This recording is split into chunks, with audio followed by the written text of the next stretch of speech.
सुनिए डॉक्टर श्याम सुंदर पाराशर जी की यह अनमोल कथा। आज की इस अष्टम दिवसीय कथा के भाग 2 के अंतर्गत आप लोग समस्त पापों का नाश करने वाली इस विशेष कथा को अवश्य सुने। पावन पाप विमोचनी एकादशी के उपलक्ष्य में इस कथा को सुनने पर भक्तों आपके सारे पाप अवश्य ही नष्ट हो जाएंगे। तो ध्यान से इस उपवास में इस कथा को अवश्य सुने भक्तों। श्री राधे राधे। मन के ये तन किसी काम का नहीं, तो अब हमारे पैर ही घर की तरफ नहीं उठ रहे, हम कैसे जाएं घर? पादौ पदम न चलता, हमारे पैर घर की तरफ नहीं चल रहे। भगवान बोले तो हम रिक्शा तांगा मंगवा देते हैं, बैठा बैठा कि तुम्हें घर पहुंचा देंगे, फिर तो पधारोगी। गोपियां बोली करवाम किम्बा, घर पहुंचा भी दोगे तो घर जाके क्या करेंगे? अरे घर के काम भी तो बिना मन के नहीं होने वाले। बंसी बजा के मन अपने पास रख लिया और तन को घर पे पहुंचा रहे हो, ना घर की ना घाट की, हम तो किसी काम की नहीं। और आपने जो पातिव्रत का प्रवचन हमको सुनाया, पतिव्रता का धर्म बतलाया कि पति के लिए, स्त्री के लिए पति परमेश्वर होता है, तो एक प्रश्न हमारा भी सुन लो। बोलो। बोले एक स्त्री पति को परमात्मा की तरह पूजती थी, उनको खिलाए बिना खाती नहीं थी।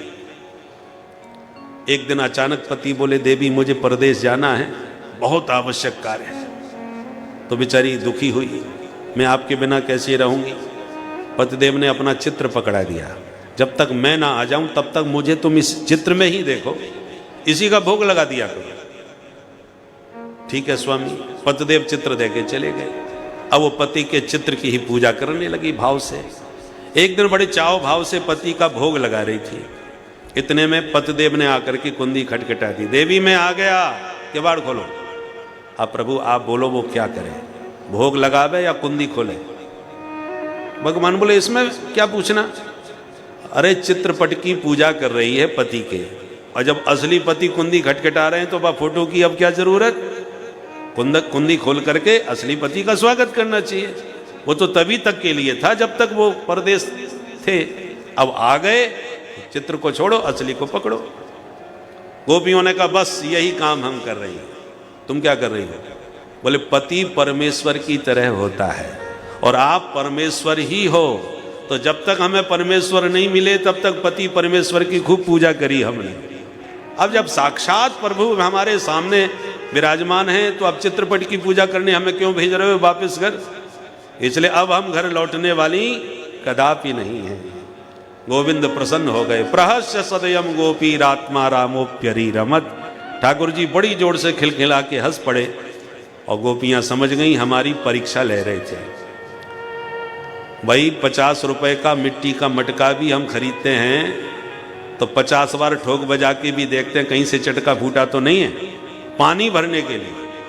तो जिन गोपियों के हृदय घट में भगवान प्रेम रस भरना चाह रहे हैं, रास रस भरना चाह रहे हैं, उनका भी तो निरीक्षण परीक्षण करके देखेंगे कि नहीं। इसलिए भगवान ने ब्रज गोपियों की अच्छी तरह से परीक्षा ले ली और परीक्षा में गोपियां सब प्रकार से उत्तीर्ण हो गई, पास हो गई। तब भगवान ने ब्रज गोपियों के साथ महारास रचाया। रास का मतलब क्या है? रसानाम समूहो रासः। वेदों में परमात्मा को रस रूप कहा गया है। रसो वै सह रसम हेवानम लब्धानंदी भवती। वो परमात्मा रसस्वरूप है और उस रस का जो रसास्वादन करे वो परम रसिक हो जाता है। तो भगवान जो रस रूप थे वो आज साक्षात सगुण साकार कृष्ण रूप में प्रकट भये और रास के माध्यम से अपने रसिकों को रसास्वादन करा रहे हैं। इसी का नाम है महारास। भगवान तुरंत गोपियों के साथ गलवैया डाल के ताता थैया नाचने लगे और नृत्य गान हो रहा था। कोई गोपी तांडव नृत्य कर रही है, तो कोई कथक नृत्य कर रही है, तो कोई रागेश्वरी वीणा पर बजा रही है, कोई वागेश्वरी गा रही है, आदि आदि सबके अपने अपने आनंद। और भगवान उनकी मुक्त कंठ महिमा गा रहे हैं। वाह देवी क्या अद्भुत नृत्य है तुम्हारा, हमने अपने जीवन में इतना सुंदर नृत्य नहीं देखा। इतनी प्रशंसा भगवान करते हैं कि गोपियां तो एकदम आनंद में डूब जाती। ओहो प्यारे देखो हमारी कितनी तारीफ कर रहे हैं। और ये प्रशंसा बड़ी खतरनाक होती है महाराज। और किसी महापुरुष के द्वारा प्रशंसा मिल जाए फिर तो कहना ही क्या है, माथे में गर्मी आ ही जाती है कि देखो है इन लोगों ने हमारी तारीफ करी। तो गोपियों को भी थोड़ी गर्मी आ गई। त्रिभुवन पति कृष्ण अखिल कला गुरु हैं, वो आज देखो मेरे नृत्य की प्रशंसा कर रहे हैं, मेरे गायन की प्रशंसा कर रहे हैं, मेरे वादन की प्रशंसा कर रहे हैं। और जब भगवान उनके साथ नाचते हैं तो गोपियों को लगा ये हमारे अधीन हो गए हैं, हमारे इशारों पर थिरक रहे हैं। तो गोपियों को थोड़ा मद आ गया और राधा रानी के मन में मान आ गया। मान में मद में थोड़ा अंतर है, मान अभिमान में अंतर है। मान माने रूठना, जिससे हम जिस पर अपना अधिकार मानते हैं, जिससे अत्यधिक प्रेम करते हैं, उसी से रूठने का भी अधिकार रखते हैं। तो राधा रानी रूठ गई किस बात पर? बोले मेरे प्राण वल्लभ प्रियतम प्रभु मेरे जैसा ही व्यवहार सब सखियों से बराबर कर रहे हैं। अरे वरिष्ठम सर्व योषिता, मैं इनकी सर्वश्रेष्ठ सहचरी हूं, तो मेरे प्रति इनका कोई विशेष व्यवहार भी तो दिखना चाहिए। पर यहां तो ये मेरे जैसा ही व्यवहार सबसे कर रहे, सारी धान 22 पसेरी एक ही भाव, ये क्या मतलब? तो राधा रानी रूठ गई। तो रूठी हुई राधा रानी को मनाने के लिए और ब्रज गोपियों का अभिमान मिटाने के लिए माधव किशोरी जी का हाथ पकड़ के अंतर्धान हो गए। बोल रास बिहारी भगवान की जय। अंतर्हिते भगवती सहसैव ब्रजांगना, प्रभु को अपने बीच रास में न पा करके ब्रज मामाएं व्याकुल हो गई। को जड़ को चैतन्य न कछु जानत बिरही जन, बिरह में व्याकुल हुई ब्रजांगनाएं बन बन प्रभु का पता पूछने लगी, वृक्षों से पूछने लगी, तरुलताओं से पूछने लगी। क्योंकि प्रेमोन्माद में प्रेमी को पता नहीं चलता मैं किससे बात कर रहा हूं। जैसे राम जी प्रिया के विरह में वृक्षों से सबसे पता पूछ रहे, हे खग मृग हे मधुकर श्रेणी, तुम देखी सीता मृग नैनी। अब खग मृग क्या बताएंगे, परंतु प्रिय के विरह में बोध नहीं रह जाता हम किससे बात कर रहे हैं। ब्रज गोपियां भी वृक्ष लताओं से पूछती हुई गोविंद को खोज रही थी, और गोविंद एकांत कुंज में किशोरी जी के चरण दबा रहे थे, उनको मना रहे थे, समझा रहे थे। परंतु रसिकों की दिव्य दृष्टि से भगवान अपने आप को छुपा नहीं पाए। रसिक प्रेमियों ने भगवान की इस झांकी को देख लिया और सब जगह ढिंढोरा पीट दिया कि देखो दुरोह कुंज कुटीर में बैठो पलोटत राधिका पायन। हमने राधा रानी के पांव पलोटते हुए प्रियतम प्रभु को देख लिया, देख लिया। जब ये लोगों को पता चला कि राधा रानी के चरण दबाते हैं हमारे प्राण वल्लभ श्री कृष्ण, तब तो ब्रज में कृष्ण कृष्ण कहना छोड़ दिया, सब राधे राधे पुकारने लगे। डाल डाल और पात पात पे राधे राधे होए, हमारे माई श्यामा जू को राज। वृंदावन धाम में राधा रानी का ही साम्राज्य है, क्योंकि राधा रानी कन्हैया को भी अपने बस में करके रखती हैं। राधे तू बड़ भागिनी कौन तपस्या कीन, तीन लोक तारन तरन सो तेरे आधीन। त्रिभुवन पति आपके अधीन हैं। सब राधे राधे पुकारने लगे। राधा रानी कौन है? भगवान की आत्मा है, अलग नहीं है। एक ज्योति के ही दो प्रकाश हैं। कई वस्तुएं एक ही होती हैं पर नाम दो होते हैं। जैसे देखो नदी में कैसी लहरें उठ रही हैं, जल में कैसी तरंग उठ रही है। तो जल और तरंग कोई अलग अलग हैं क्या? जल से कोई तरंग को अलग कर सकता है क्या? कभी नहीं, एक ही चीज है, पर नाम अलग अलग हैं। जल और तरंग, शब्द और अर्थ, शब्द में ही अर्थ है पर कहने में तो शब्द का अर्थ कहते हैं। गिरा अर्थ जल बीच सम कहियत भिन्न न भिन्न, ये कहने में ही भिन्न है, वस्तुतः अभिन्न तत्व है। देखो चंद्रमा की कैसी चांदनी चमक रही है, देखो सूर्य भगवान की कैसी किरणें निकल रही हैं। ये कहने में ही सब दो है पर वस्तुतः एक है, एक ही तत्व है। भगवान की आह्लादनी शक्ति वृषभानुनंदनी राधा रानी है। राधा माने सबकी आधारभूता शक्ति। हमारी आधार शक्ति क्या है? धरा, धरती माता। हम सब धरती पर ही आधारित है, तो धरा हमारा आधार है, आधार शक्ति इसको कहते हैं। तो धरती का भी कोई आधार है, धरती जल में आधारित है, तो हमारा आधार धरा, धरा का आधार जल, जल का आधार अग्नि, अग्नि का आधार वायु, वायु का आधार आकाश, आकाश का आधार तमोगुण, तमोगुण का आधार महत्तत्व। ढूंढते जाओ आधारों का आधार, जितनी जिसकी क्षमता हो। अंत में कहीं जाकर के तो रुकना पड़ेगा कि बस बस यही अंतिम आधार है, स्वयं निराधार है, ये सबका आधार है। तो जहां आधारों का अंतिम आधार बचे उसी का नाम है राधा। आधार आधार लगातार बोलते जाओ तो राधा तत्व अपने आप प्रकट हो जाएगा। आधार आधार आधार आधार आधार आधार आधार आधार आधार आधार आधार की अविरल धारा चली तो प्रकट क्या हुआ? राधा। वे सबकी आधारभूता शक्ति है। तो भगवान चरण पलोट रहे थे किशोरी जी के एकांत कुंज में, और ब्रज गोपियां पग चिन्हों का अन्वेषण करती हुई, खोजती हुई पीछे पीछे आ रही थी। और इधर राधा रानी बोली, न पा रहे हम चले तुम, प्यारे मैं बहुत ज्यादा थक गई हूं, अब मैं चल नहीं सकती। तो भगवान तुरंत कंधा झुका के बोले, स्कंध आरुह्यताम, प्यारी जी आप थक गई हो तो मेरे कंधे पर विराजमान हो जाओ, मैं आपको लेके चलूंगा। बोलो कहां चले? किशोरी जी ने कहा, नयमाम यत्र ते मनः, प्यारे जहां तुम्हारा मन हो वहां ले चलो। न पारे हम चले तुम नयमाम यत्र ते मनः, प्यारे मैं तो नहीं चल पाऊंगी, आपका जहां मन हो वहां मुझे लेकर के चलो। परंतु किशोरी जी ने एक व्यंग भी किया है गोविंद पर इस शब्द में। क्या? बोले प्यारे भले ही आप मेरे चरण दबा रहे हो, पर चिंतन उन्हीं सखियों का कर रहे हो जिन्हें छोड़ करके आए हो। तुम्हारा मन उनमें पड़ा है और तन से मेरे चरण दबा रहे हो। इसलिए किशोरी जी ने व्यंग किया, नयमाम यत्र ते मनः, यत्र ते मनः तत्र माम नय, जहां तुम्हारा मन पड़ा है वहीं हमको लेकर के चलो। या अधूरे मिलन में आनंद नहीं आता कि मन से वहां तन से यहां।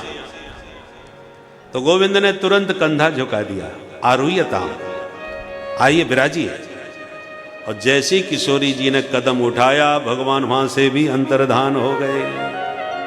सा बधू अन्वतप्यत, सुखदेव जी कहते हैं सा बधू, वह बधूटी भी व्याकुल होकर के वहीं मूर्छित होकर गिर पड़ी। राधा रानी का नाम नहीं लिया, कहते हैं सा बधू। बधू का मतलब बधनाती थी, बधू जो बांध के रखे उसका नाम बधू। भगवान को यदि किसी ने बांधा है तो किशोरी जी ने ही अपने प्रेम पाश में बांधा है, इसलिए बधू कह करके किशोरी जी का स्मरण किया। किशोरी जी तो वहीं मूर्छित होकर गिर पड़ी, एक पल भी प्यारे का वियोग सहन नहीं हुआ। और पग चिन्ह खोजती गोपियों ने जैसे ही उस कुंज में प्रवेश किया तो किशोरी जी मूर्छावस्था में प्राप्त हुई। तुरंत गोपियों ने घेर लिया किशोरी जी को, कृष्ण नाम संकीर्तन किया तो किशोरी जी प्रकृतिस्थ हुई, चेतना आई तो बार बार प्रभु को पुकारने लगी, हा नाथ रमण प्रेष्ठ क्वासी क्वासी महाभुज दास्यास्ते कृपणाया में सखे दर्शय सन्निधि। 5 संबोधन किए हैं गोपियों ने भगवान को इस श्लोक में, और भगवान के 5 स्वयंभू विग्रह प्रकट हो गए इन 5 नामों से। जब गोपियों ने कहा हे सखे तो श्री बांके बिहारी लाल जी प्रकट हो गए। जब हे कहा हे प्रेष्ठ, प्रेष्ठ माने वल्लभ, तो श्री राधा वल्लभ लाल जी प्रकट हो गए। हे महाभुज कहा तो मदन मोहन ठाकुर प्रकट हो गए। और जब कहा हा नाथ तो गोपीनाथ ठाकुर जी प्रकट हो गए, गोपीनाथ जी महाराज। हा रमण कहा तो राधा रमण लाल जी प्रकट हो गए। ये 5 स्वयंभू प्रकट विग्रह हैं।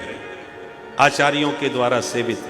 उनमें से 3 तो वृंदावन धाम में आज भी विराजमान हैं और 2 आपके राजस्थान में आ गए हैं। श्रीनाथ जी महाराज, गोपीनाथ भगवान और मदन मोहन ठाकुर करौली में, राजस्थान में।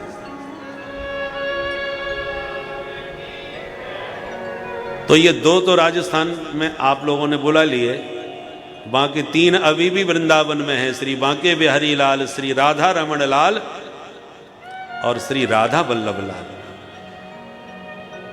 परंतु किशोरी जी के सन्मुख अभी गोविंद प्रकट नहीं हुए। पुकार रही हैं किशोरी जी विविध नामों से।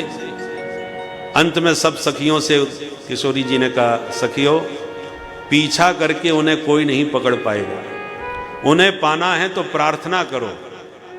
कहाँ? बोले चलो यमुना के तट पर, जो वस्तु जहाँ खोई हो वहीं खोजना चाहिए। तो यमुना तट पर रास रचाते हुए अदृश्य हो गए थे तो वहीं खोजेंगे। तो पुनः पुलिन मागत्य, यमुना के पुलिन पर आकर के सभी सखियों के साथ मिलकर किशोरी जी ने गीत गाया।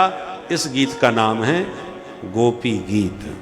भागवत का सबसे प्यारा सुंदर मधुर यह गीत है, कनक मंजरी छंद में है।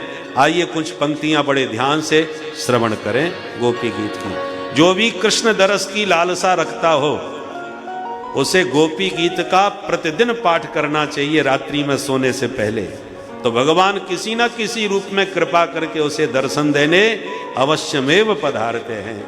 इसलिए इस गोपी गीत का सभी को पाठ करना चाहिए। आइए कुछ पंक्तियां ध्यान से श्रवण करें।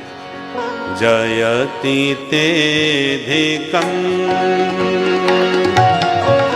जन्मना प्रजा श्रयत इंदिरा शाश्वत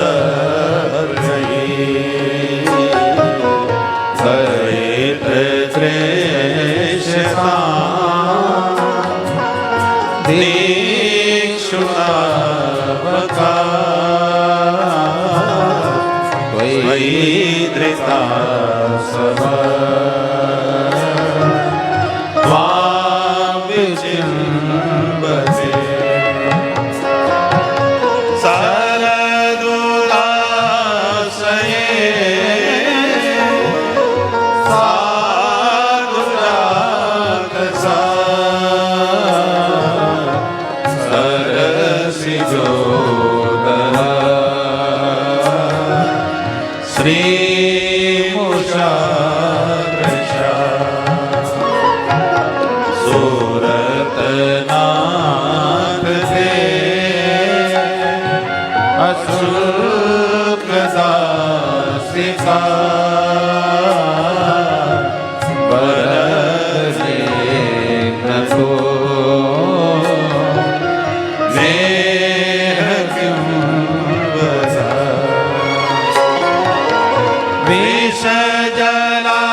बिहारी भगवान की जय।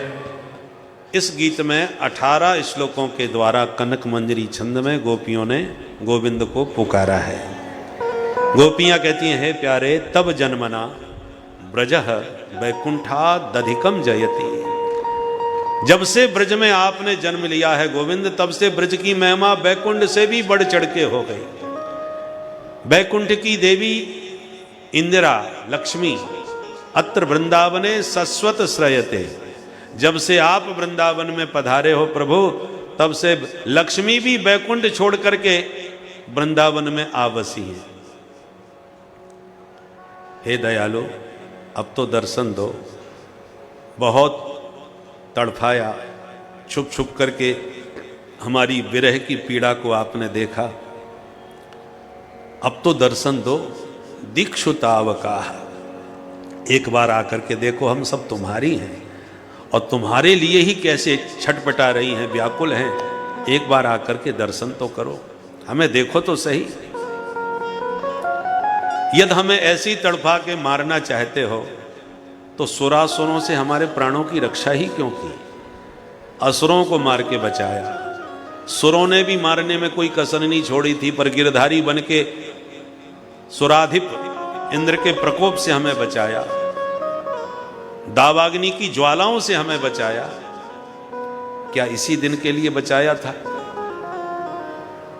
अरे प्यारे, एक तरफ जीवन दान देते हो, दूसरी तरफ तड़फा तड़फा के हमारा जीवन लेना चाहते हो।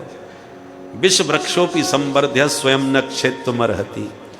अपने हाथ से कोई विषैला वृक्ष भी लगा देता है माली, तो उसे काटेगा नहीं, क्योंकि मैंने लगाया, मैंने इसको पाल पोस के बड़ा किया। अरे अन्न की छोड़ो, पानी में सब डूब जाता है, और पानी लकड़ी को नहीं डुबाता। क्यों नहीं डुबाता? क्योंकि जिस पौधे को सींच सींच के मैंने विशाल वृक्ष बनाया, उसी वृक्ष की ये शाखा है। तो जिसको सींच के मैंने बड़ा किया, उसे मैं ही अपने जल में डुबा दूं, तो मुझसे बड़ा कृतघ्न कौन होगा? इसलिए पानी में सब डूब जाए पर लकड़ी नहीं डूबती, क्योंकि मैंने ही पाल पोस के इसको बड़ा किया था, तो मैं इसको कैसे डुबा सकता हूं? एक सामान्य जड़ जाति का जड़ होता, पानी तो जड़ है, और फिर भी वो इतना विचार करता है।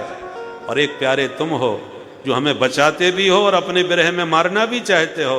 तुम्हारी इस निष्ठुरता को देख के तो हमें लगता है कि तुम यशोदा के बेटा तो कदापि नहीं हो सकते। जसोदा का बेटा और इतना निष्ठुर निर्दयी कभी नहीं हो सकता। जिससे अत्यधिक प्रेम होता है ना, उसी को खरी खोटी सुनाने का अधिकार भी होता है। गोपियों को अधिकार है प्रेम में, तो भगवान को खूब खरी खरी सुना रही। नखल गोपिका नंदना, यशोदा का बेटा इतना निष्ठुर कभी नहीं हो सकता। मन होता है तुम्हारे विरह में प्राण त्याग दें, पर ये पापी प्राण भी नहीं निकलते। क्यों? बोले अमृत पी लिया है। तुम्हें अमृत कहां मिल गया? बोले तब कथामृतम तप्त जीवनम कविभिरीडितम कल्मषापहम श्रवण मंगलम श्रीमदाततम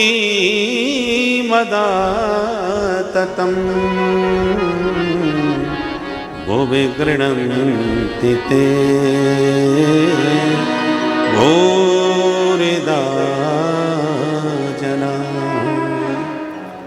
तब कथामृतम, हमने आपके कथामृत का पान किया है, जो स्वर्ग के सुधामृत से भी श्रेष्ठ है। स्वर्ग सुधामृत पुण्यापहम, स्वर्ग में जो देवता जाते हैं वो अमृत पीते हैं, उनके पुण्य नष्ट होते हैं। और क्षीणे पुण्य मर्त्य लोकम विशंति, पुण्य क्षीण होते ही नीचे गिर पड़ते हैं। पर आपका कथामृतम कल्मषापहम, जो आपके कथामृत का पान करता है उसके कलमश, कलमश माने पाप, उसके सारे पाप ध्वस्त हो जाते हैं और निष्पाप होते ही देह त्याग करके सीधे आपके परम धाम को प्राप्त करता है। तो कौन अमृत श्रेष्ठ हुआ? जो ऊपर से नीचे गिराता है, पुण्यों को नष्ट करता है, वो श्रेष्ठ है कि जो पापों को नष्ट करके प्रभु के परम पद को पहुंचाता है, वो आपका कथामृत है। स्वर्ग सुधामृत स्वल्प है। समुद्र मंथन से एक कलश अमृत कलश का निकला था, 10-50 नहीं निकले थे। अब वो अमृत का कलश अभी तक चल रहा है। पीते नहीं है देवता, केवल सूंघते हैं। और सूंघ करके मन खुश कर लेते, क्योंकि एक एक बूंद पी रहे होते तो तक तो घड़ा खाली पड़ा होता, पर पीते नहीं, सूंघते हैं कहीं खत्म ना हो जाए, समाप्त ना हो जाए। पर आपके कथामृत में कंजूसी का कोई काम नहीं, क्योंकि हरि अनंत, हरि कथा अनंता, अनंत है। चरितम रघुनाथस्य सदकोटि प्रविस्तरम, कितना पियोगे कोई था नहीं। इसलिए वक्ता उदार मना होकर के अमृत को पिलाते हैं, कंजूसी का काम नहीं। तब कथामृतम तप्त जीवनम, तप्तानाम जीवनम, संसार के संताप में संतप्त जो दैहिक दैविक भौतिक तापों में तपे हुए प्राणी हैं, उन प्राणियों के लिए नव जीवन शक्ति देने वाला है आपका कथामृत। तप्त जीवनम, आपको कितना भी टेंशन हो, टेंशन समझते हैं, अंग्रेजी का शब्द है, एक महात्मा बड़ा सुंदर अर्थ कर रहे थे। 10 माने 10 और सन माने सूर्य।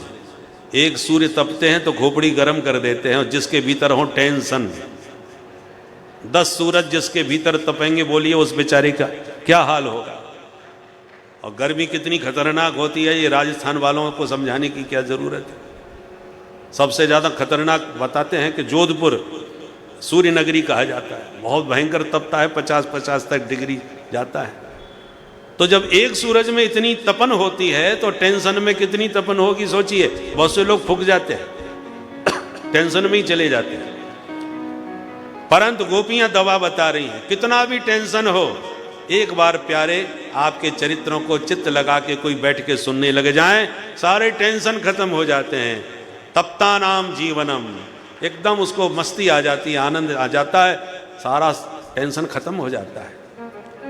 कितनी भी भयंकर गर्मी पड़ रही हो, पर गंगा जी में गोता लगा लो तो तरावट आ जाती है, और जब तक गोता लगाते रहोगे तरावट रहेगी, बाहर निकलते फिर गर्मी चालू हो जाती है।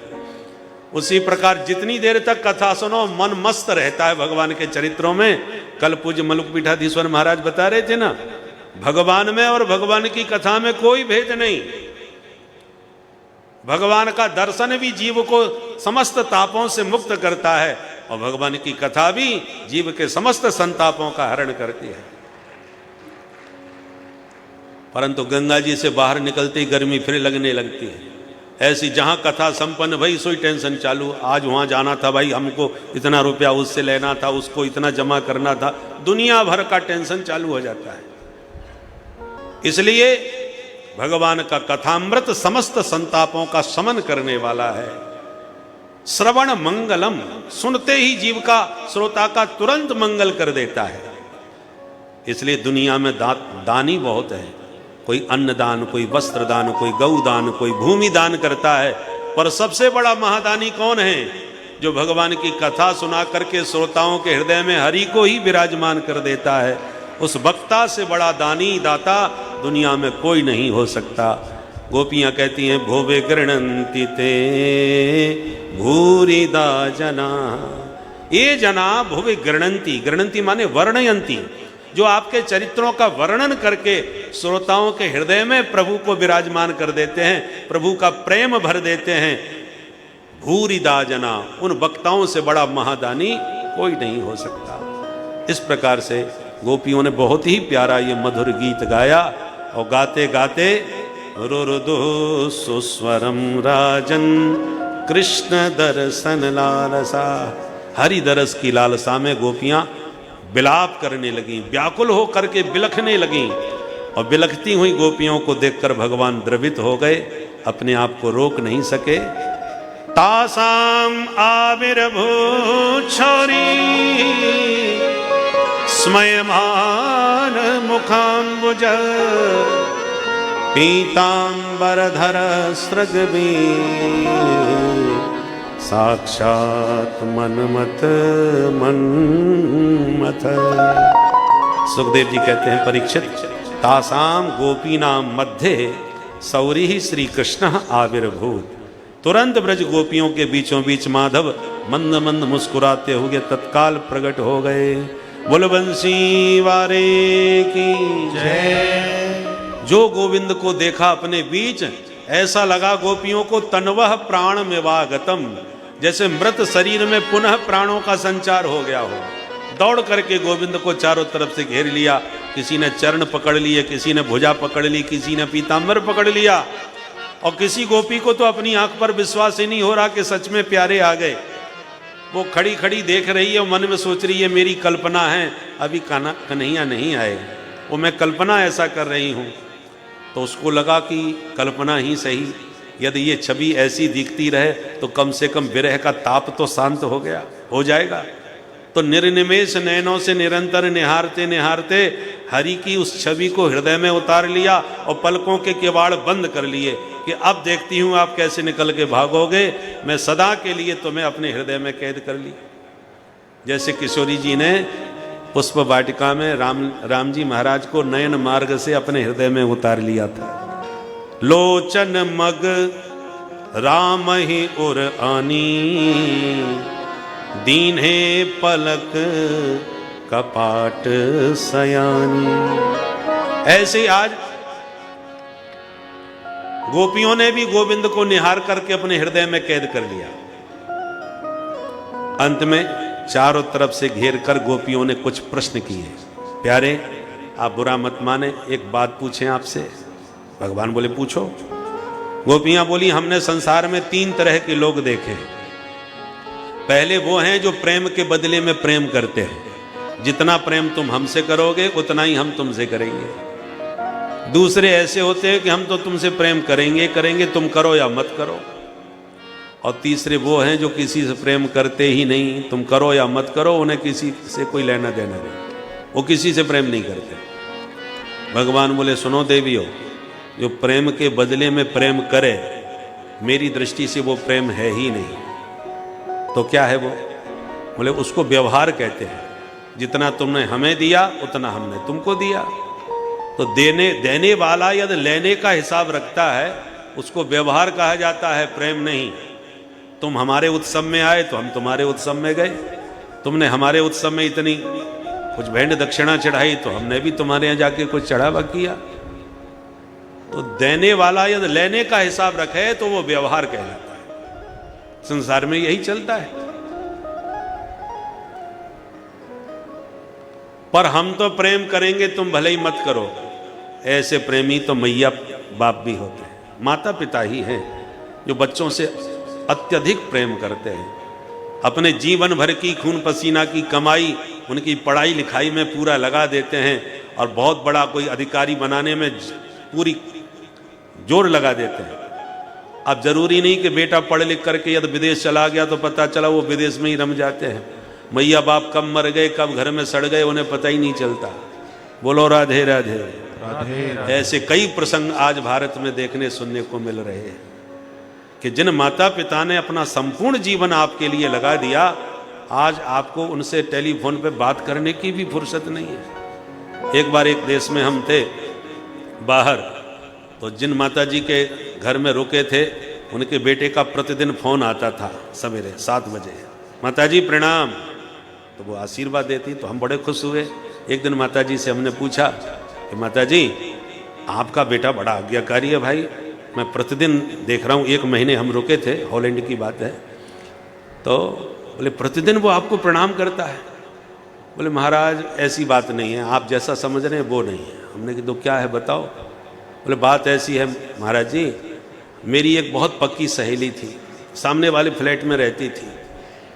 एक दिन वो मर गई, तो 1 महीने के बाद जब उसका शरीर सड़ गया, दुर्गंध मारने लगा, तब पुलिस को खबर की, दरवाज़ा तोड़ा गया, तब उसको निकाला गया। उसकी दशा देखकर मैं कांप गई, घबरा गई। मैंने उसी वक्त अपने बेटे को बुला के उसको दिखाया और कहा बेटा तू प्रतिदिन मेरे को राम राम कर लिया कर, ताकि पता रहे कि मैं जिंदा हूँ। और जिस दिन मैं जवाब ना दूँ तो समझ लेना मैं चली गई, तो कम से कम मेरी शरीर की ये दुर्दशा तो नहीं होगी, किवाड़ तो नहीं तोड़ने पड़ेंगे। इसलिए बस इतना अच्छी बात है कि उसने मेरा सुझाव मान लिया, तो वो राम राम कर लेता है, तो उसे भी पता चल जाता है कि मैं ठीक ठाक हूँ और मैं भी निश्चिंत हो गई। ये स्थितियां हैं। इसलिए माता पिता तो पुत्र को अपना सब कुछ मान करके सब कुछ उसको सौंप देते हैं, पर आवश्यक नहीं कि बेटा भी माता पिता को उतना आदर और महत्व देगा। बेटा दे या न दे, पर माता पिता बहुत कुछ देते हैं। परंतु जो प्रेम ही किसी से नहीं करते, ऐसे लोग चार तरह के होते हैं: आत्माराम, आप्तकाम, अकृतज्ञ और गुरुद्रोही। इनमें दो उत्तम और दो अधम। उत्तम कौन है? आत्माराम। आत्मस्वरूप में ही जो निरंतर रमण कर रहे हैं, उन संतों को अपने शरीर का ही पता नहीं है, तो वो अपने शरीर से ही प्रेम नहीं कर रहे, तो हमसे तुमसे क्या प्रेम करेंगे? इसलिए वो आत्माराम संत किसी से प्रेम नहीं करते। दूसरे होते हैं आप्तकाम। आप्तकाम माने पूर्ण काम, जिनकी संसार में कोई वासना नहीं रहेगी, कोई इच्छा शेष नहीं रहेगी, परिपूर्ण है। पूर्णमदः पूर्णमिदम्। ऐसे जो परिपूर्ण संत होते हैं, वो संसार से न किसी से संबंध रखते हैं, न किसी से उनका कोई लेना देना होता है। ये दो उत्तम कोटि के महापुरुष हैं जो किसी से प्रेम नहीं करते। पर दो निकृष्ट भी होते हैं। निकृष्ट कौन है? अकृतज्ञ। अकृतज्ञ माने कृतघ्न व्यक्ति। किए हुए उपकारों को न मानने वाला व्यक्ति कृतघ्न होता है। कि आप किसी के ऊपर हर बात में उसकी सहायता करते हो, हर बार उसका सहयोग करते हो, और एक बार किसी कारणवश नहीं कर पाए, सो मुंह फुला के बैठ गया, राम राम करना बंद, अब तक जितना किया सब पर पानी फेर दिया। ऐसा व्यक्ति कृतघ्न होता है। जिसने आपके प्रति कुछ किया है, उसके प्रति जीवन भर कृतज्ञ बन के रहना चाहिए, उसके उपकार को हमेशा स्मरण करना चाहिए। श्री राधे जी की कृपा से आप इस कथा को आज के इस शुभ अवसर पर सुन रहे हैं, और प्रभु का नाम सुमिरण, प्रभु का ध्यान ही समस्त पापों का नाश कर सकता है। जिस समय भी आप प्रभु के संग में हो जाते हैं, उस समय ही आप सर्व पाप विमुक्त हो जाते हैं, आपके सारे पाप नष्ट हो जाते हैं। प्रभु का संग करने का अर्थ है प्रभु का चिंतन करना। इस कलिकाल में चिंता से बढ़कर चिंतन करना ही श्रेयस्कर है। ईश्वर का चिंतन, ईश्वर का ध्यान, ईश्वर के बारे में सोचना, उन्हीं में के बारे में हर तरह से ख्याल को अपने रखना, यह सब भागवत चिंतन कहलाता है। और इस भगवत चिंतन से ही आपके सारे पाप नष्ट होंगे और आपका उद्धार होगा। तो अभी से आप ईश्वर की चिंता करिए, चिंतन कीजिए, और उनके कथाओं का, उनके कहानियों का आप रसाद स्वादन अपने मन में करते रहें। भक्तों, श्री राधे राधे।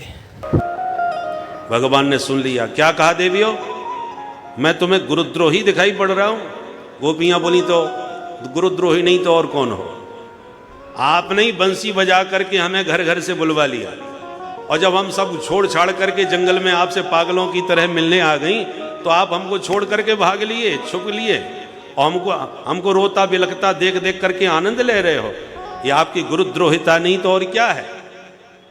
भगवान हाथ जोड़ के बोले, देवियों ऐसे मत बोलो भाई। अरे तुम मेरे विरह में रो रही थी, तो तुमसे ज्यादा तुम्हारे विरह में मैं भी रो रहा था। तुम एक रोती थी तो चार समझाने लग जाती थी, मैं तो बिल्कुल अकेला था। मुझे तो कोई संभालने वाला नहीं, मेरी कोई सुनने वाला नहीं था। इसलिए विरह की पीड़ा तो तुमसे ज्यादा मैंने उठाई है। गोपियां बोली, नंबर 1 के झूठा, तुम्हें हमारा विरह सताता तो हमें छोड़ के भागे ही क्यों थे? भागे तो आप ही थे ना। भगवान बोले, देवियों बुरा मत मानना, बिना विप्रलंभ के संयोग पुष्ट नहीं होता। जब तक कोई तपती हुई धूप में चल करके छाया में ना आवे, तब तक छाया का सुख उसे समझ में नहीं आएगा। एयर कंडीशन गाड़ी से उतर के कोई छाया में बैठे, उसे क्या आनंद आएगा कि छाया का आनंद क्या होता है? तपती धूप में चलने के बाद जब छाया में बैठोगे, तब शीतलता का आनंद अनुभव होगा। रात न होवे तो दिन के प्रकाश की क्या कीमत रहेगी? अंधियारी रात आती है, तब सूर्य के प्रकाश का महत्व बढ़ता है। जहां सवेरा हुआ कि अरे सूर्य भगवान आ गए, सवेरा हो गया, सवेरा हो गया, लोग नित्य कर्म में लग जाते हैं। उसी प्रकार जब तक प्रियतम का वियोग न सतावे, तब तक प्रिय के मिलन का भी कोई महत्व नहीं होता।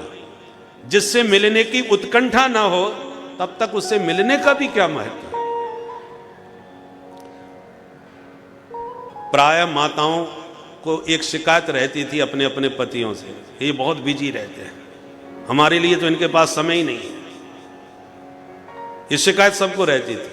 और जब कोरोना काल आया तो सबरे अपने अपने घर में आ गए।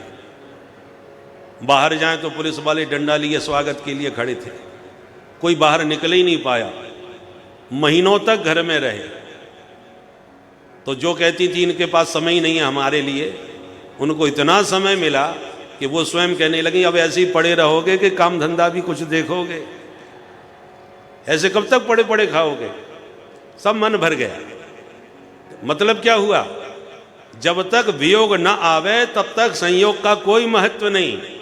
सुबह से जब पतिदेव जाएं और शाम को हारे थके आवें तो पत्नी को भी महत्व समझ में उनका आता है और पति को भी पत्नी का महत्व समझ में आता है। ये वियोग ही उनके संयोग के सुख को उद्दीप्त करता है। कोई कितना भी सुंदर हो, कितना भी श्रेष्ठ हो, पर काम धंधा छोड़ के घर में पड़ा रहे तो कोई भी पत्नी उसका आदर नहीं करेगी। बोलो राधे राधे। राधे राधे। बुरा न मानो, होली है, सच्ची बात है। इसलिए वियोग बहुत जरूरी होता है। भगवान कहते हैं देवियों, सबसे कठिन है परिवार की बेड़ियों से निकल के भागना। बड़े बड़े महापुरुषों के लिए कठिन होता है कि सर अपने जिससे शरीर का संबंध है, नाते रिश्तेदार, उन सबसे मोह ममता को त्याग कर सर्वथा विरक्त हो जाना बड़े बड़े संतों के लिए कठिन पड़ता है। और तुम स्त्री जाति की होकर के भी तुमने दुर्जर गेह श्रृंखला, उस परिवार की आसक्ति की बेड़ियों को तिनके की तरह त्याग करके तुम मेरे पास चली आई। अरे जुगाड़ बैठ जाए तो तिहाड़ जेल से भी लोग रफा दफा हो सकते हैं। लोहे की जंजीरों से निकलना फिर भी सरल है, कठिन है तो परिवार की बेड़ियों की आसक्ति की जंजीरों को तोड़ना। परंतु देवियों, तुमने मेरे लिए उन सबको छोड़ दिया, इसलिए मैं तुम्हारे ऋण से कभी भी उऋण नहीं हो सकता। तुम ही अपने साधु स्वभाव बस मुझे उऋण कर दो तो बात और है। जब ऐसी मीठी मीठी बातें प्रभु ने करी तो गोपियां सब प्रसन्न चित्त हो गईं और जो मन में पीड़ा थी सब की दूर हो गई। प्रभु ने तत्काल जितनी गोपियां थीं उतने ही गोपाल रूप में अपने आप को प्रकट कर दिया। प्रत्येक गोपी के कंठ में गलवैयां डाल के नाचने लगे और प्रत्येक को यही अनुभूति हो रही है कि प्यारे केवल मेरे हैं, देखो मेरे साथ ही नाच रहे हैं। बोल रास बिहारी भगवान की जय। जैसी नाचे ताता थैया करके कन्हैया तो देवादिदेव महादेव शिव शंकर से भी नहीं रहा गया, वो भागे भागे चले आए। और भोले बाबा जैसी घुसने लगे मंडप में, रास मंडप में, गोपियों ने रोक दिए, बाबा ये दाढ़ी मूछ वालों का इधर कोई काम नहीं, निकलो बाहर। भोले बाबा ने कहा देवियों, मैं भी बहुत बढ़िया ठुमका लगाता हूँ, लोग मेरे को नटराज राज कहते हैं, नाचने में मेरा भी कोई जवाब नहीं, एक बार मेरा नृत्य देखो तो सही। गोपियों ने कहा जहां मर्जी पड़े तहां ठुमका लगाओ बाबा, पर भीतर प्रवेश नहीं मिलेगा, क्योंकि भीतर पुरुष एकमात्र श्री कृष्ण हैं, बाकी सब उनकी सखी सहचरी हैं, दूसरा पुरुष प्रवेश नहीं पा सकता। भोले बाबा ने बहुत हाथ जोड़ के अनुनय विनय करी कि देवियों 350 साल के बाद ज्ञान वापी से निकल के बाहर आया हूं, अब तो कम से कम मेरे को रास रस का आनंद लेने दो। परंतु गोपियों ने घुसने नहीं दिए भोले बाबा ने।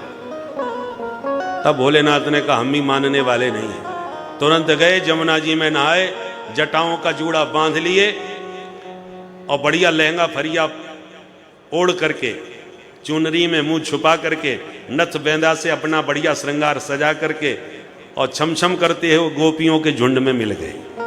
गोपियां नहीं पहचान पाई,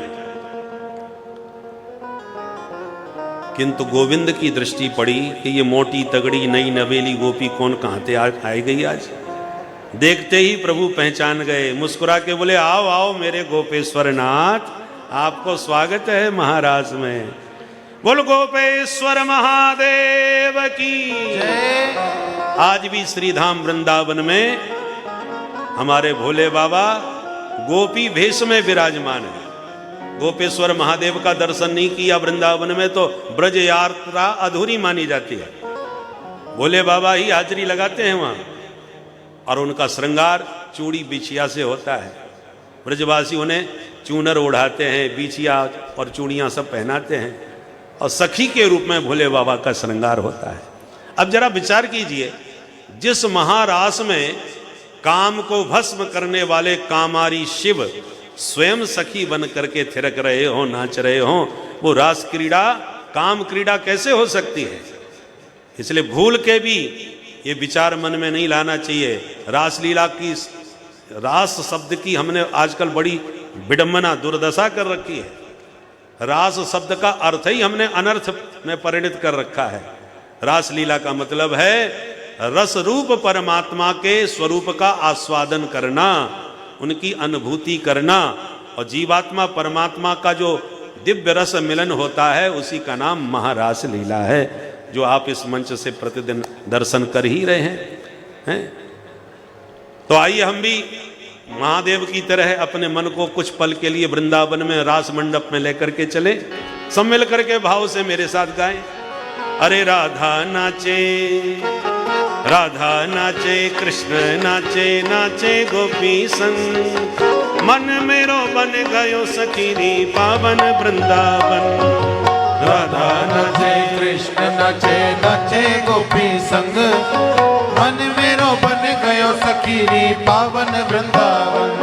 अरे राधा नाचे, नाचे नाचे राधा नाचे, कृष्ण नाचे, नाचे गोपी संग, मन मेरो बन गयो सखीरी पावन वृंदावन। राधा नाचे, कृष्ण नाचे, नाचे गोपी संग, मन मेरो बन गयो सखीरी पावन वृंदावन। अरे मन मेरो बन गयो सखीरी पावन वृंदावन। ओ मन मेरो बन गयो सखीरी पावन वृंदावन।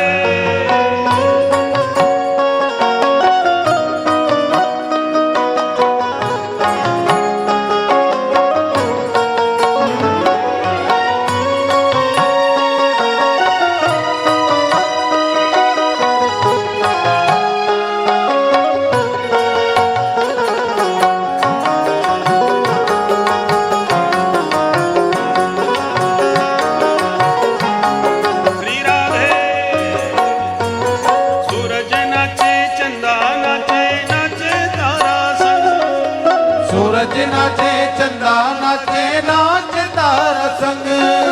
सूरज नाचे, राधे राधे, सूरज नाचे, चंदा नाचे, नाच तारा संग।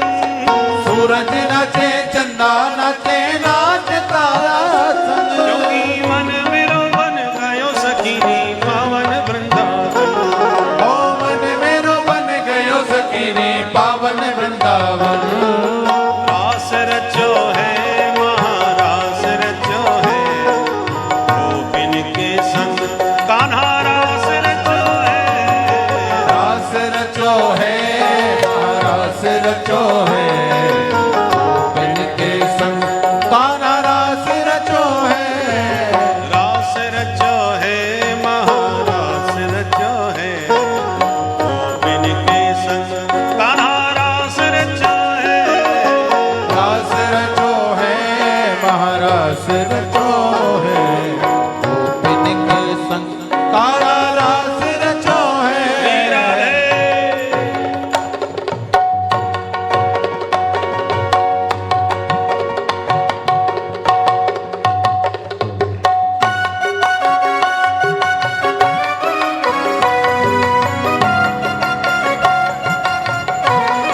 जय हो।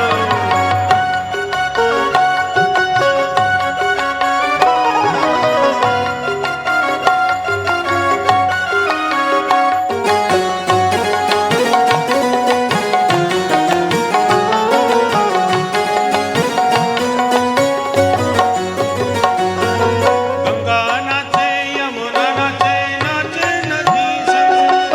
गंगा नाचे, यमुना नाचे, नाच सरयू संग। गंगा नाचे, राधे राधे, गंगा नाचे, यमुना नाचे, नाच सरयू संग। गंगा नाचे, यमुना नाचे, नाच सरयू संग। मन मेरो बन गयो सखीरी पावन वृंदावन। ओ मन मेरो बन गयो सखीरी पावन वृंदावन। रास रचो है,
नाचे शंकर नाचे नाचे नंदी संग ब्रह्मा नाचे राधे राधे ब्रह्मा नाचे शंकर नाचे नाचे नंदी संग ब्रह्मा नाचे शंकर नाचे नाचे नंदी संग योगी मन मेरो बन गयो सखीनी पावन वृंदावन मन मेरो बन गयो सखीनी पावन वृंदावन रास रचो है महारास रचो है यमुना के तीर कान्हा रास रचो है रास रचो है महारास रचो है यमुना की महारास रचो है रास रचो है महारास रचो है यमुना के तीर कान्हा रास रचो है रास रचो है महारास रचो है यमुना के तीर कान्हा रास रचो है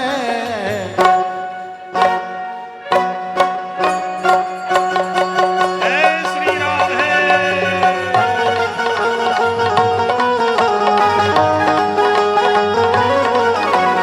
रास रचो रास रचो रास रचो है गोपिन के संग कान्हा रास रचो है रास रचो रास रचो रास रचो है गोपिन के संग कान्हा रास रचो है रास रचो रास रचो रास रचो है गोपिन के संग कान्हा रास रचो है रास रचो रास रचो रास रचो है गोपिन के संग महारास रचो है कान्हा रास रचो है ओ महारास रचो है कान्हा रास रचो ओ है महारास रचो है कान्हा रास रचो है कान्हा रास रचो है कान्हा रास रचो है कान्हा रास रचो है महारास रचो है महारास रचो है महारास रचो ओ है महारास रचो है गोपिन के संग कान्हा रास रचो है गोपिन के संग कान्हा रास रचो है राधा के संग कान्हा रास रचो है कान्हा के संग महारास रचो है यमुना के तीर कान्हा रास रचो है यमुना के तीर महाराज रचो है कान्हा रास रचो है कान्हा रास रचो है कान्हा रास रचो है कान्हा रास रचो है महारास रचो है ओ महाराज रचो है महारास रचो ओ है महाराज रचो है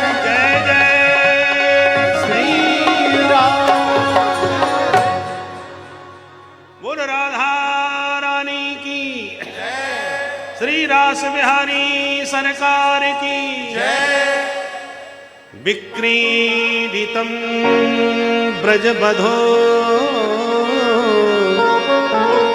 हृदं च विष्णु श्रद्धान्वितोऽनुशृणुया अथ वर्णयेद् यः भक्तिं परां भगवती प्रतिलभ्यतामम् हृदरोगमास्वपहनो त्यचिरेण धीरा हृदरोगमास्वपहनो त्यचिरेण धीरा।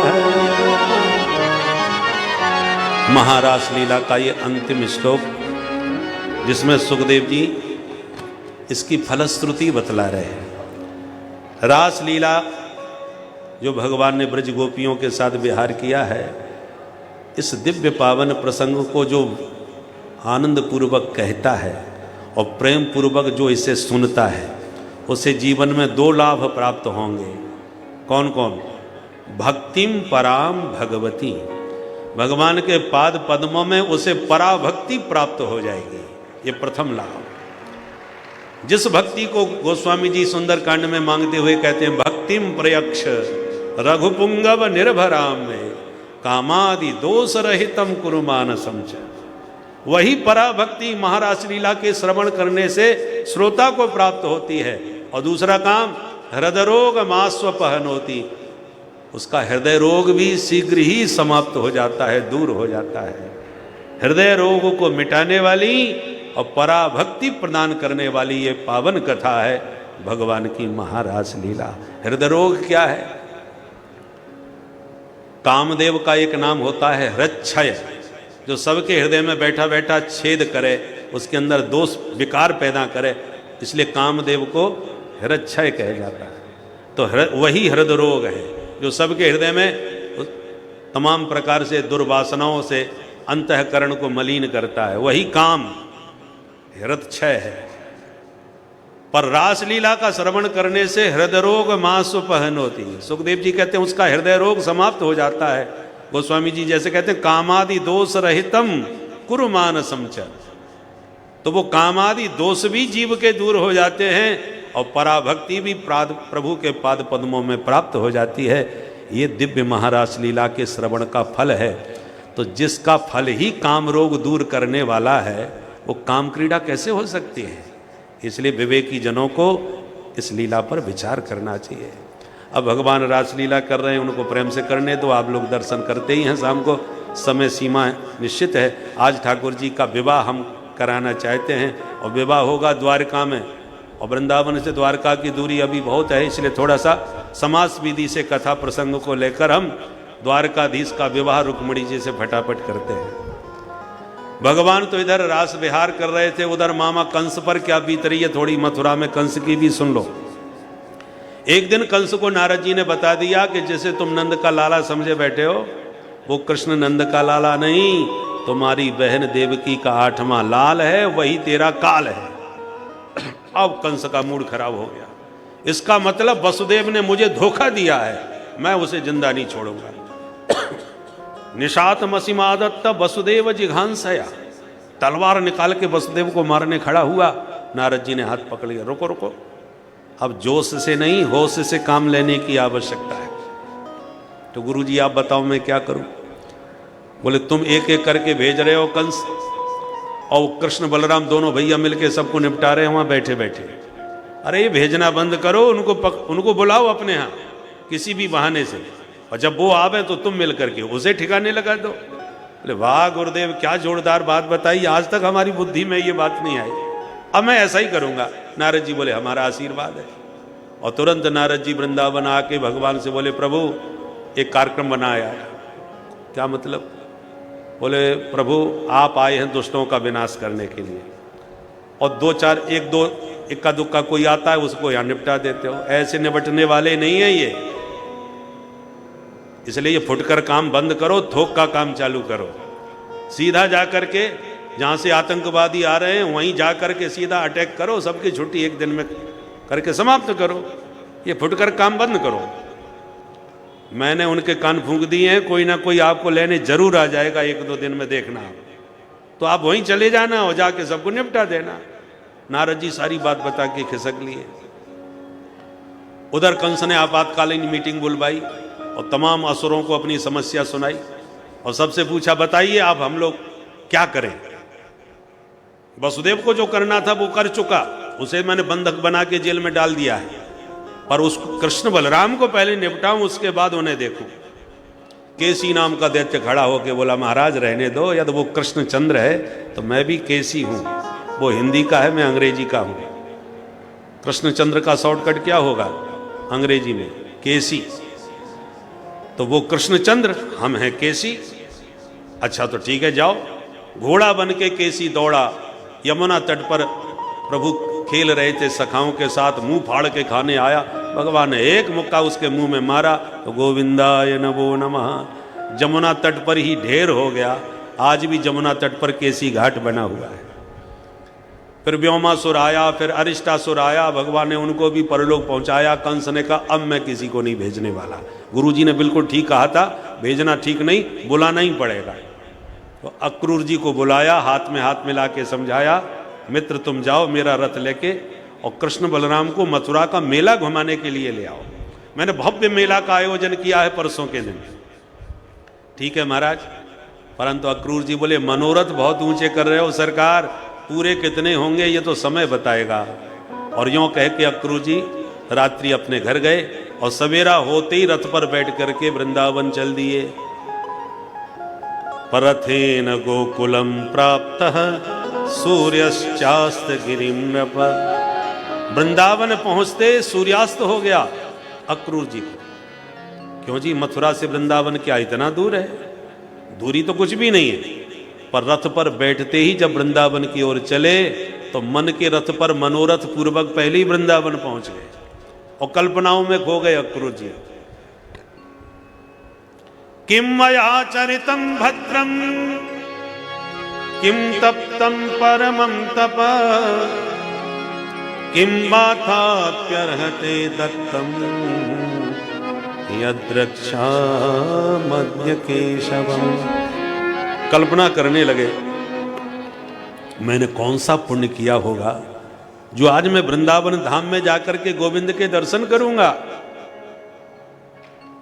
कंसोवताद्या कृतमेत्यनुग्रहम, कंस ने मेरे ऊपर कितना बड़ा अनुग्रह किया जो घर से बुला के रथ में बैठा के गोविंद के पास भेज दिया। कंस की कृपा है मेरे ऊपर भाई, उनकी कृपा से ही तो गोविंद से मिलने जा रहा हूं। और भावनाओं में इतने भर जाते हैं कि आंख बंद करके कल्पनाओं में खो जाते हैं और रथ भी खड़ा हो जाता है। घोड़े तो तब चलें जब कोई चलावे, हाँके। घंटों तक सोचते रहते हैं, जब होश आता है तब हाँकने लगते हैं, जिसके कारण शाम तक पहुंचे वृंदावन। गोविंद दाऊ दादा के साथ गैया धोने जा रहे थे, दूर से ही दृष्टि पड़ी अक्रूर जी की तो भाग करके प्रभु के चरणों में लिपट गए। भगवान ने उठा के गले लगा के बहुत स्वागत किया, मेरे चाचा जी आ गए, चाचा जी आ गए। हाथ पकड़ के भवन के भीतर लाए, चरण धुलाए, भोजन पवाए, अतिथि भवन में लाके चाचा जी को सुलाए। दोनों भैयाओं ने चरण दबाए। चाचा जी अब बोलिए अचानक कैसे आए? अक्रूर जी ने कंस का षड्यंत्र संकेत में ही समझा दिया। भगवान मुस्कुराए, चाचा जी मामा जी बुलाएं और भांजे ना जाएं, ये हो ही नहीं सकता, जरूर चलेंगे, पर ये षड्यंत्र की बात किसी से मत कहना, नहीं निकलना कठिन हो जाएगा यहाँ से। और तुरंत भगवान बाबानंद के पास आए, बोले बाबा हम तो चाचा जी के संग कल मेला देखने जाएंगे मथुरा। नंद बाबा बोले सुन बेटा, मैंने तो को अकेलो आज तक कहूँ ना भेजो, तेरो भरोसा ना है कब कौन से लड़ भिड़ जाए। तो को मेला देखना है, मैं चलूंगा तेरे संग में, पूरा मेला घुमाऊंगा। ठीक है बाबा आप चलियो। बाबा ने ब्रज में दुहाई लगवा दी, जो मथुरा को मेला देखबो चाहे सवेरे तैयार हो जाए।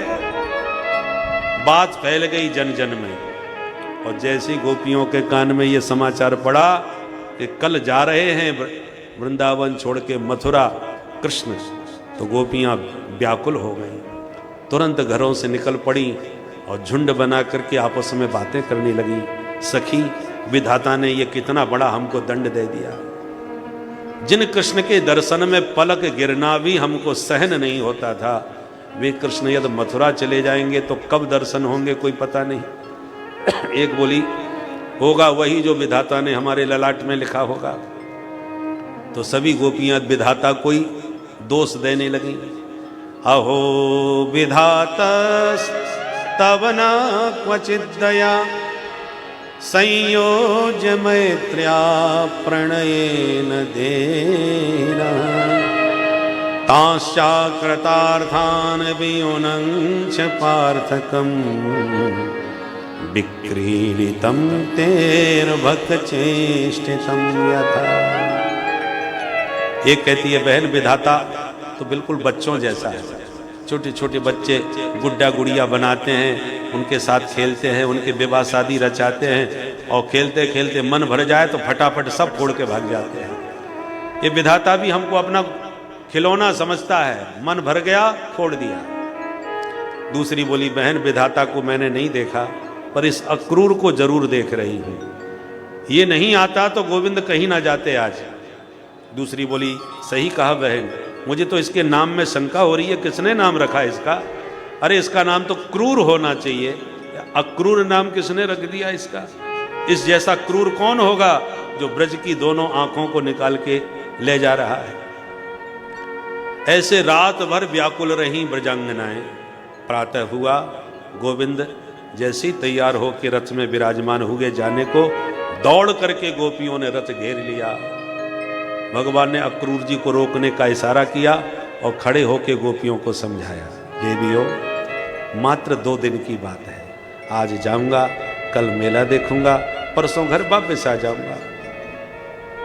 जब गोपियों ने देखा ये स्वयं जाने के लिए लालायित हैं, तो गोपियों ने तुरंत मार्ग छोड़ दिया। क्योंकि गोपियों का बड़ा पवित्र और विशुद्ध प्रेम है। और प्रेम की परिभाषा क्या है? तत् सुख सुखित्वम, जो प्रियतम के सुख में ही अपना सुख देखे, स्वसुख की स्वप्न में भी गंध न हो, उसको विशुद्ध प्रेम कहते हैं। प्यारे को जहां सुख मिले हमारे लिए वही सुख है। तुरंत मार्ग छोड़ दिया, वायु वेग से एकदम रथ दौड़ा दिया, और जब तक रथ की धूल उड़ती रही तब तक अपलक उसी मार्ग को गोपियां देखती रही।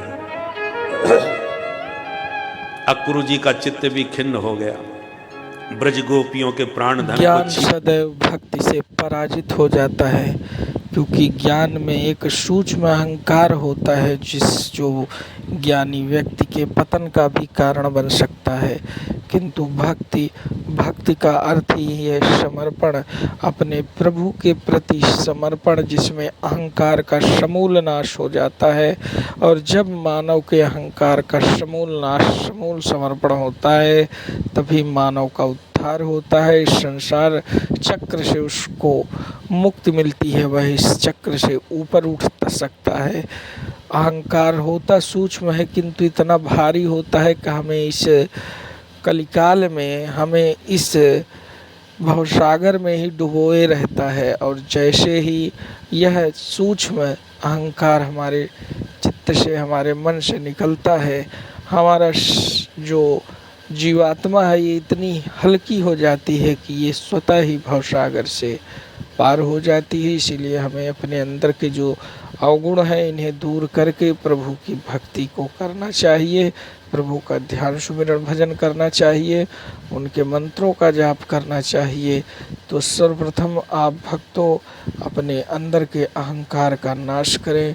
हर जगत, हर सृष्टि के हर जीव के अंदर आप प्रभु का ही ध्यान करें, जिससे अहंकार रूपी विकार से आपका मन सुरक्षित रहेगा। भक्तों, श्री राधे राधे।